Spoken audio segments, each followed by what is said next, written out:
জাতীয় সড়কের পাশে দুঃসাহসিক চুরির ঘটনা কাজীডহরে।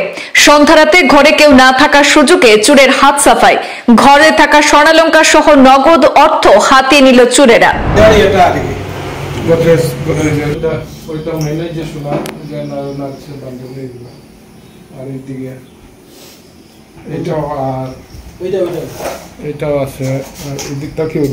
সোনাই থানার অধীনস্থ কাজীডহর তৃতীয় খণ্ডে অল আসাম মণিপুর স্টুডেন্ট ইউনিয়নের প্রাক্তন সভাপতি বিজান্ত সিংহের ঘরে দুঃসাহসিক চুরির ঘটনা সংঘটিত হল।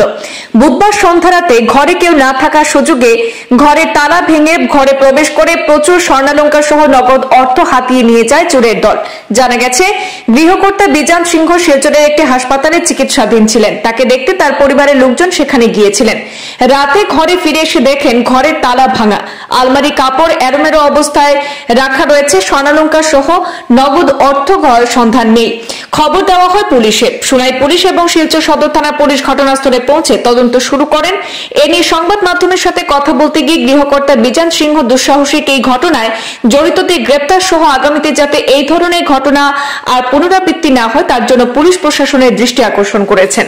মানে গতকালকে আমি আসছিলাম, আমার স্টোনের লাগিয়ে আমি আসছিলাম ইয়েতে হসপিটালে। আমার অপারেশন হয়েছে তোমার সোমবারে রাত্রে। পরের দিন তারা একটু খানিয়ে লিয়ে আইছে, মঙ্গলবার বিকালে রিটার্ন গেছে। আমার সময় দেখি সন্ধ্যার সময় তারা 8টার সময় পড়ছে, সন্ধ্যা 7টার আগে দেখি ঘর তো ভাঙ্গা এই সেই পুরা সর্বনাশ হইয়া, মানে সুনাম হয়েছে তোমার 4-5 বড়ি মোটামুটি ইয়ে হইব। আর আপনার টাকা কেস 2 লাখের ধারে কাছে আসছিল, এটা নিছে। এইরকম অন্য জিনিসটা কিন্তু আমি এখন খেয়াল করতে আমরা আবার টাচ করছি না, অন্য জিনিস কিতা নিল এটা বুঝতে পারি না।